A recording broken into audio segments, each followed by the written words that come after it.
بسم الله الرحمن الرحيم. أحبائي المشاهدين، معاكم حسين بدين. زي ما اتفقت معاكم، لقائنا مع آخر الرجال المحترمين في الجيش المصري جه، أو معنى صح أنا رحت له وقررنا إن احنا نطلعكم على أسرار كبيرة وفساد كبير في الجيش المصري.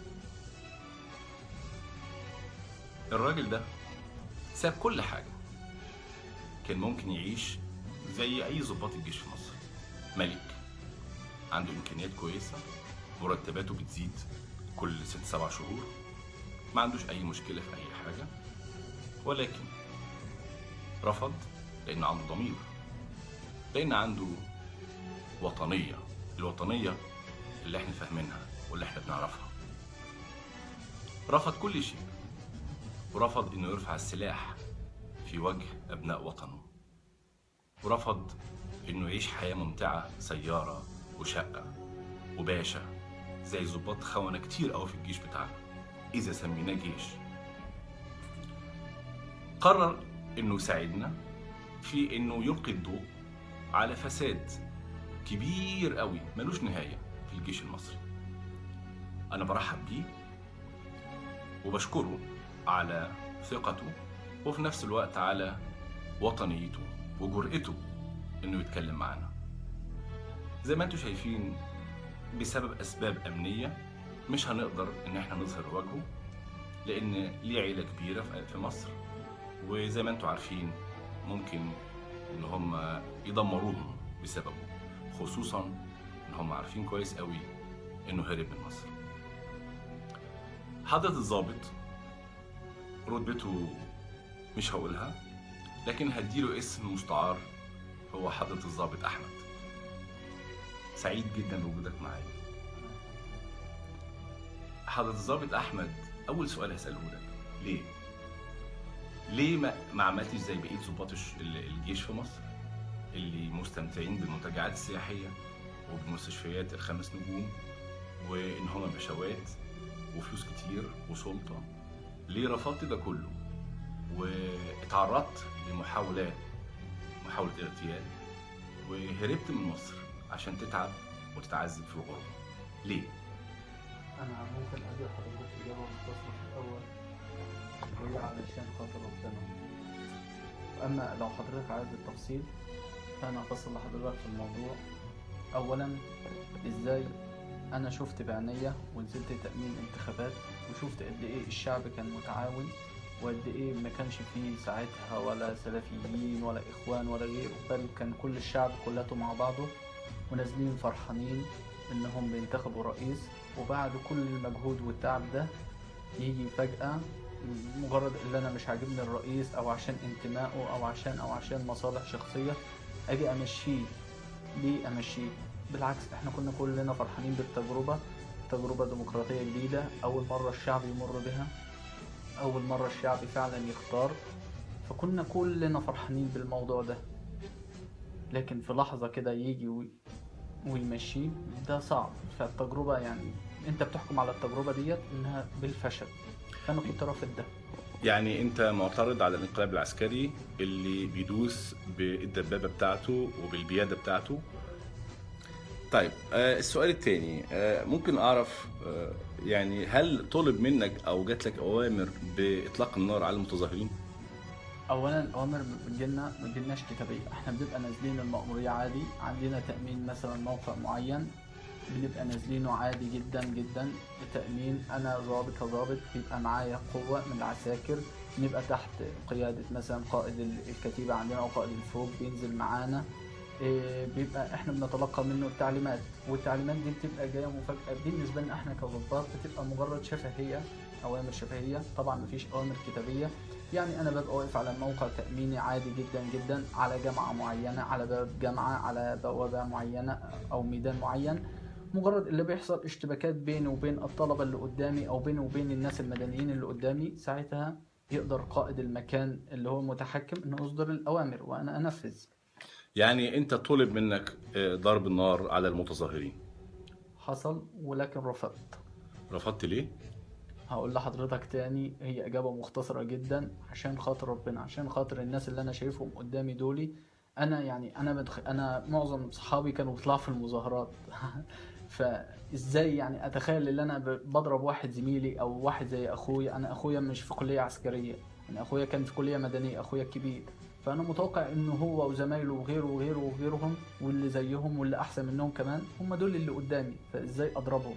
ايوه، بس هما بيقولوا ان المتظاهرين دول مخربين وخونة ومتآمرين وبيدمروا البلد، وقتلهم والخلاص منهم واجب وطني. والله يا فندم، هم يقولوا زي ما هم عايزين، دي مجرد قوالة. انا ادرى الناس بالناس اللي قدامي دولي. انا شايف ان ما يعني اللي تقدر فعلا انك تمسكه وهو بيخون البلد او بيتقاضى فلوس من اي دولة، حاكمه. حاكمه قدام محكمة مدنية مش قدام محكمة عسكرية. احنا الحمد لله بنتحكم محاكمات عسكرية، لكن دول ذنبهم إيه انهم يتحكموا محاكمات عسكرية؟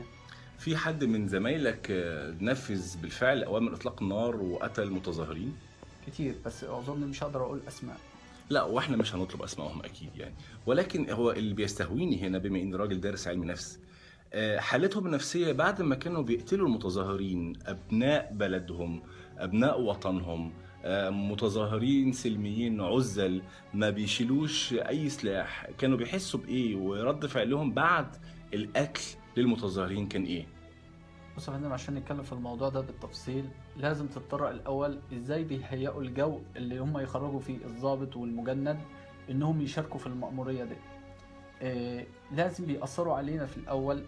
ده بديهي وكان بيحصل فعلا، إن في مصدر المعلومات أنا مش سايب لي أي مجال إن أنا أتلقى فيه معلوماتي إلا يعني مصادر محدودة جدا، وتحت يعني تحت أعينهم وتحت مراقبتهم. مثلا التلفزيون، ابسط حاجه خالص. احنا عندنا اوامر في الكتايب عندنا اني لازم انا افتكرت حالا، كان في مؤتمر لسياده المشير محمد طنطاوي، وكان في قاده الجيش الثاني، وكان ادى بالامر كده. كان في احد المقدمين الطيارين قام وساله، وقام قايل له على يعني على التلفزيون والكلام ده ومصدر المعلومات، فقال له انتوا لازم تفرجوا العساكر عندكم على توفيق عكاشه. فده بالامر. توفيق عكاشة. اه توفيق عكاشة، لان طبعا احنا كلنا عارفين توفيق عكاشة كان تبع مين وكان شغال تبع مين وبتلقى المعلومات من مين.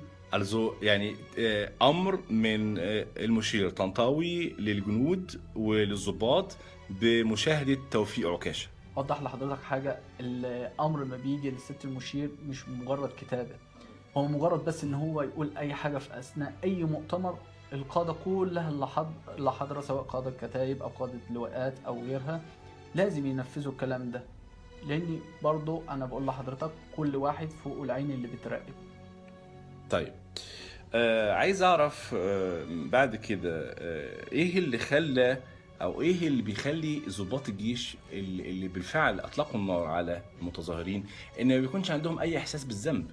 يعني شافوا وعرفوا ان هم قتلوا شباب وبنات وعواجيز واطفال، ما بيفيش اي رد فعل بتأنيب ضمير باي حاجة من هذا القبيل؟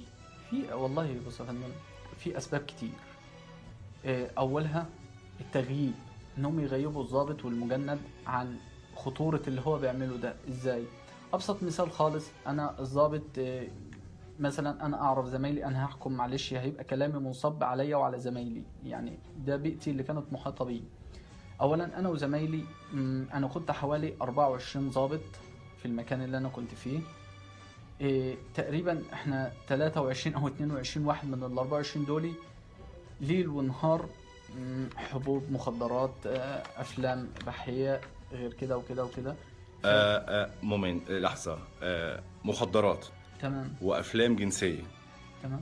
بتتذاع في كتايب الوحدات العسكرية؟ فندم، اولا مش بتتذاع، هو اللابات احنا كظباط مسموح لنا بيبقى معانا اللابات بتاعتنا، بيبقى معانا التليفونات بتاعتنا، بيبقى يعني سهل جدا الحاجات دي معانا يعني. النت ما بيخليش حاجة. وبعدين يعني كلنا بالسهل جدا جدا جدا، حتى لو في بعض المناطق زي المناطق الشرقية وغير كده ما فيهاش نت وما فيهاش شبكة، فده سهل جدا ان انت تبقى معاك فلاشة حلو 4 جيجا 5 جيجا 8 جيجا قصدي، او 4 جيجا 16 جيجا، وتبقى محمل عليها كل اللي انت عايزه. سهل جدا يعني. أعزائي المشاهدين، هنكتفي بهذا القدر من الحلقة الأولى من لقاء مع آخر الرجال المحترمين. في مشاكل في البث، في مشاكل في التصوير. واضح ان اخواننا البعدة عرفوا ان احنا بنصور، علشان كده شغالين علينا بريبورتات او معرفش بيعملوا ايه في الظروف اللي زي دي. المهم في مشاكل كبيرة قوي في عملية البث. ان شاء الله في خلال فترة وجيزة هنعد للقاء التاني، واللي عنده اي اسئلة ممكن يبعتها لنا، وحضرة الضابط انظف الضباط اللي في مصر هيجاوب عليها ان شاء الله. تحياتي لكم، حسين بديني، سلام عليكم.